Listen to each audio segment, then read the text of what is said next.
Sarita હાંડાની વેસ્ટમાંથી best art આકર્ષણનું કેન્દ્ર બન્યું। ગાંધીનગર ખાતે આયોજિત રો કોલેબોરેટિવ પ્રદર્શનીમાં સરિતા હાંડાએ રિમેજિન્સ આર્ટિઝનનું સ્ટોર આકર્ષણ કેન્દ્ર બન્યું, જેમાં હાલ આશરે 3000 ઉપર મહિલાઓ પગભર છે। આર્ટિઝનલ લક્ઝરી ટેક્સટાઇલ અને હોમ ડેકોરના સરિતા હાંડાએ ગાંધીનગર ખાતે રો કોલેબોરેટિવ 2024માં અદ્ભુત આર્ટ પ્રસ્તુત કરી વારસાગત હસ્તકલા અને આધુનિક ડિઝાઇનને સાથે લાવવા માટે પ્રખ્યાત હાંડાનું પ્રદર્શન ભવિષ્ય લક્ઝરીએ સંસ્કૃતિ, કલાત્મક અને નવીનતાને પ્રોત્સાહન આપતું પ્રભાવિત કર્યું। આ વર્ષે અમદાવાદમાં આયોજિત આ પ્રદર્શનમાં સરિતા હાંડાએ પરિવર્તનના વિષયને પ્રતિબંધિત કર્યું। ફેક્ટરી અને ટેક્સટાઇલ વેસ્ટમાંથી સંપૂર્ણપણે બનાવેલી સ્પેસ દ્વારા પ્રદર્શનને પરંપરાગત, તકનીકી અને પર્યાવરણ પ્રેમી અભિગમને સાકાર કર્યું। પ્રદર્શનનું કેન્દ્ર સ્થાન એક આકર્ષણ ટેબલ હતું, જે રિસાયકલિંગ કરેલી સામગ્રી અને ફેલાયેલા ટુકડાઓમાંથી બનાવાયું હતું। તેની આસપાસના બેન્ચ અને ખુરશીઓ પણ વેસ્ટ મટીરિયલમાંથી ઘડવામાં આવી હતી।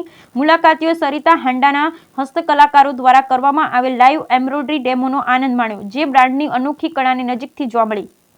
પ્રદર્શનમાં દર્શાવાયેલી મુખ્ય વસ્તુઓ, જેમાં handcrafted furniture, artisanal decor, accessories, textile innovations વગેરે જોવા મળ્યા હતા। ખાસ વાત એ છે કે સરિતા હાંડા દ્વારા મહિલાઓને પ્રાથમિકતા આપતા તેઓને તેમની કાર્યશૈલી થકી રોજગાર પણ પૂરું પાડવામાં અગ્રતા રાખવામાં આવે છે, જેઓ તમામ વેસ્ટ રો મટીરિયલમાંથી અદ્ભુત આકર્ષક લક્ઝરી વસ્તુઓ બનાવે છે। આશરે 3000 ઉપર મહિલાઓ તેમના સાથે સંકળાયેલ છે અને ગર્વભેર રોજગારી મેળવી રહી છે। जी, मेरा परिचय है। मेरा नाम प्रार्थना देव है। मैं सरिता हांडा में पीआर और कम्युनिकेशंस मैनेज करती हूँ।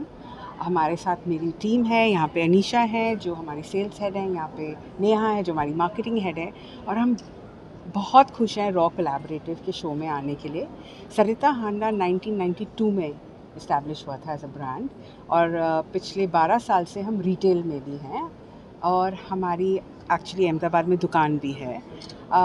इस शो में हमने इसलिए पार्ट लिया है बिकॉज़ हम दिखाना चाहते हैं कि जबकि हम बेडिंग, कुशन्स, फर्नीचर बनाने वाली कंपनी हैं, हमारी अपनी प्रोडक्शन है, बट इस शो में हम ये दिखा रहे हैं कि हम अपने वेस्ट फैब्रिक, जो हमारी फैक्ट्री में वेस्ट फैब्रिक होता है, बहुत फैब्रिक होता है, हम उसको भी कैसे रीयूज़ करते हैं, उसको भी रिसाइकिल करते हैं, और उससे हम धागे बनाते हैं, उससे हम थ्रेड्स बनाते हैं, जिससे हम डिफरेंट टाइप के वॉल हैंगिंग्स, डिफरेंट टाइप के डेकोर पीसेस, फर्नीचर पीसेस बनाते हैं।